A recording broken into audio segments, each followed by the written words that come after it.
जानते हैं आनंद मोहन जी की जो आरक्षण को लेकर एक विपक्ष ने बार बार कहा कि ये लोग संविधान बदल देंगे वाला एक नैरेटिव चल रहा है, उसकी वजह से आरक्षण हट जाएगा। इस डर से कई लोगों ने बीजेपी के खिलाफ इस बार वोट दिया या बीजेपी को वोट नहीं दिया। आपको भी लगता है कि आरक्षण के खिलाफ एक जो नैरेटिव बना था जमीन पर वो कई जगहों पर भारी पड़ा? आनंद जी, इस पर प्रधानमंत्री जी पूर्व में ही सफाई दे चुके हैं। दूसरी बात कि जिनके राज्य में खुरेजी, हत्या, बलात्कार, नरसंहार, उग्रवाद, ये अपहरण, फिरौती, रंगदारी, एक मात्र चरवाहा विद्यालय जिनकी उपलब्धि रही, उनको और सब कहने के लिए क्या है?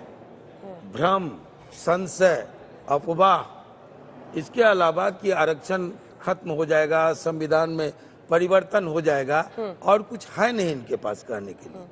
तो ये बकवास की बातें हैं, बेकार की बातें हैं, फजूल की बातें हैं। चलिए ठीक है, एक बार ऐसे जो अन्य मेहमान हमारे हैं उनका भी रुख कर लेते हैं। हमारे साथ अतुल लोंढे पाटिल साहब हैं कांग्रेस पार्टी की तरफ से। अतुल साहब, आप लोग हर्ष मना रहे थे कि आपकी सीटें बढ़ी हैं, लेकिन सबसे बड़ी सच्चाई, जो बड़ी बातें हैं, एक बार जरा ग्राफिक्स के जरिए भी हम दिखा दें अपने दर्शकों को, जिसका आज उल्लेख प्रधानमंत्री ने भी किया। पिछले 3 बार के कार्यकाल को मिला ले, 2014, 2019, 2024, तीनों बार की सीटों को अगर जोड़ भी देते हैं तो आपकी उतनी सीटें नहीं बनती हैं जितनी इस बार बनी है। रिकॉर्ड तीसरी बार पीएम बन रहे हैं नरेंद्र मोदी। इससे पहले जवाहरलाल नेहरू बने थे, लेकिन लगातार 3 बार सीएम और फिर पीएम, पहले गैर कांग्रेसी जो तीसरी बार पीएम बनेंगे। इसी के साथ जो तीसरा बड़ा पॉइंट कहा जा रहा है वो ये है, 7 अक्टूबर 2001 से लगातार वो सत्ता में ही है, चाहे मुख्यमंत्री बनकर गुजरात के रहे हो या फिर प्रधानमंत्री रहे हो। लगभग 22 साल का वक्त निकल चुका है जब से वो पावर में है। 8,277 दिन तक केंद्र और राज्य सरकार में वो रह चुके हैं मुखिया। थोड़ा जल्दी जल्दी दिखाइए, उसके बाद से हम आपको दिखा देंगे वो जो टोटल सीट टैली है। ये देखिए, सरकार के मुखिया के तौर पर उन्होंने नेहरू का रिकॉर्ड तोड़ा है। जो दिनों का रिकॉर्ड है वो हम बता रहे हैं आपको। पिछले 3 चुनावों में कांग्रेस की सीटों का जोड़ भी बीजेपी से कम है। और आखिरी पॉइंट जो है इसमें जल्दी से दिखा दीजिए, वो है एमपी, ओडिशा, तेलंगाना में बीजेपी का अभी तक का सर्वश्रेष्ठ प्रदर्शन रहा है। तो बहुत सारे रिकॉर्ड्स भी इस बार 2024 के नतीजों में है।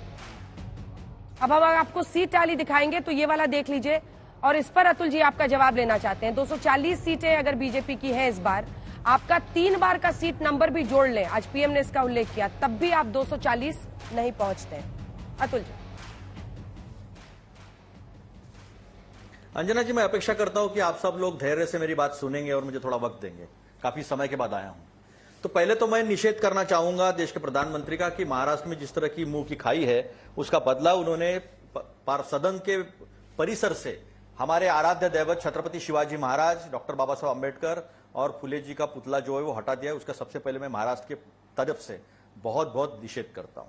अब रही बात, आपने एक टैली बताई, मैं भी एक आपको टैली बताता हूं। 1951 से 51-52 से जितने चुनाव हुए, वो सारे चुनाव के कांग्रेस के आप टैली कर लो और बीजेपी की टैली कर लो, जनसंघ मिलाकर, जनता पार्टी मिलाकर, भारतीय जनता पार्टी मिलाकर, आधे के आसपास भी नहीं आएंगे। अब आनंद मोहन भाई साहब बात कर रहे थे यहां पर लूटमार की, रंगदारी की, वगैरह वगैरह, मुझे सब पता है। आजीवन कारावास से लेकर सारी बातें जो है मैं जानता हूं। लेकिन मुझे दुख हुआ कि आज तीसरी बार प्रधानमंत्री पद की शपथ लेते या प्रधानमंत्री पद के कैंडिडेट चुने गए, वो इलीगल है। एक्चुअली उन्होंने पहले अपने संसदीय दल की बैठक बुलानी चाहिए थी भाजपा की, वो बुलाई नहीं है। वो कॉन्स्टिट्यूशनल है, एनडीए को कोई कॉन्स्टिट्यूशनल स्टेटस नहीं है। 2014 के बाद कोई एनडीए नहीं था। एनडीए के जो अकाली दल से लेकर, शिवसेना से लेकर, एआईडीएमके के सारे छिटक गए थे।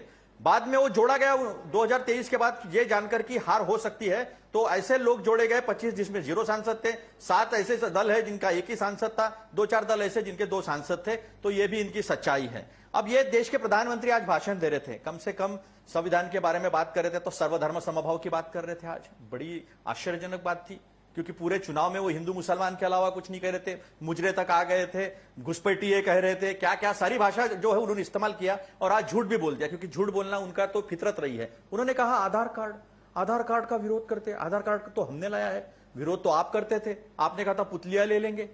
यूपीआई की बात करते हैं, यूपीआई तो 2010 में लॉन्च हो चुका था।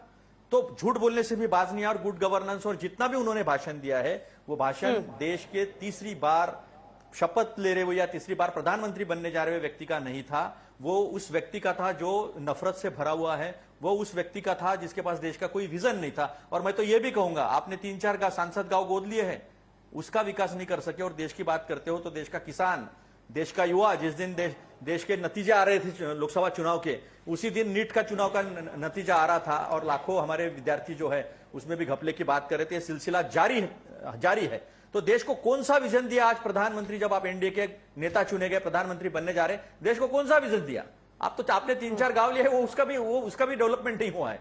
तो विजन कुछ नहीं है, बस एक भेद की नीति पर आप आज चलते आ रहे हैं, नफरत की नीति पर चलते आ रहे हैं। तो यही बात है कि आज आपको सर्वधर्म समभाव की बात करनी पड़ी है, आज आपको संविधान की बात करनी पड़ी है, आज आपको लोकतंत्र की बात करनी पड़ी है, और आज आपको सबको लेकर चलने के लिए मजबूर किया है। तो मैं सुधांशु जी को भी ये बात कहना चाहूंगा, आप इतिहास मत बताइए, और कम से कम अतुल लोंढे पाटिल बैठा तब तो इतिहास न बताइए।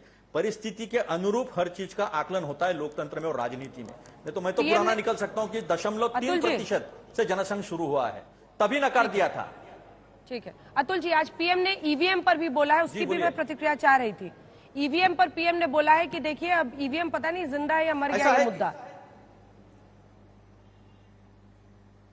ऐसा कि मैं भी ये सवाल उनसे कर सकता हूं कि इस देश का चुनाव आयोग जिंदा है या मर गया है, क्योंकि आपने तो उसको भाजपा का चुनाव आयोग कर दिया है। लोकतंत्र जो बेसिक संविधान का बेसिक जो स्ट्रक्चर है, वो बेसिक स्ट्रक्चर में लोकतंत्र अहम है। और लोकतंत्र क्या है? तो कोई भी निर्णय जो है वो बहुमत से होना चाहिए। फिर आपने इस देश के उच्चतम न्यायालय के मुख्य न्यायाधीश जो चयन समिति में एक है, उनको हटाकर अपना जूनियर मंत्री बनाने की कोशिश की, बना दिया है।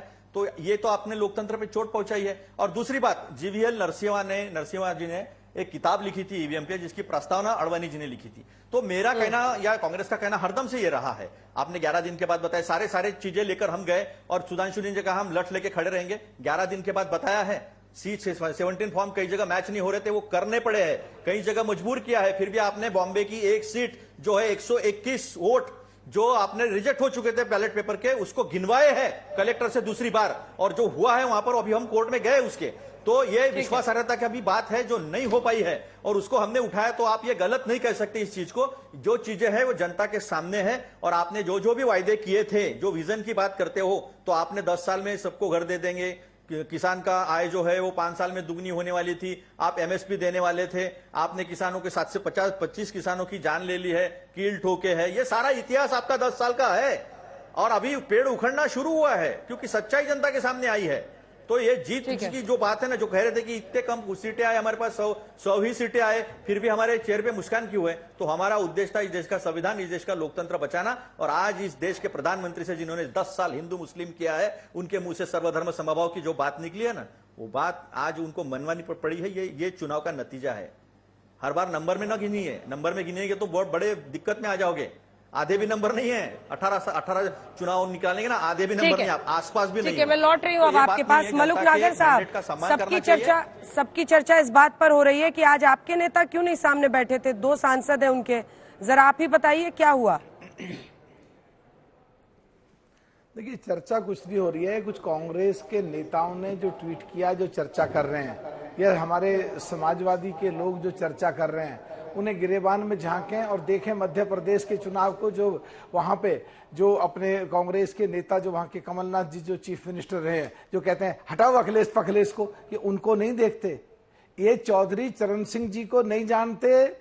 चौधरी चरण सिंह जी किसानों के नेता, जमीन पे बैठ जाते थे, खेतों में बैठ जाते थे, अपने कपड़ों के कभी नील टीनो पार नहीं लगाते थे। चौधरी अजीत सिंह के कभी नील टीनो पार नहीं लगा। चौधरी जैन जी भी आज जो कपड़े पहनते हैं, मैं अंजना जी आपको बताना चाहता हूं, वो नील टीनो पाल प्रेस कभी नहीं करते, ऐसे ही रहते हैं। तो आज जनता देख रही है, जो कुर्सी पे बैठने के लिए भागते हैं उनको नीचे बैठा देते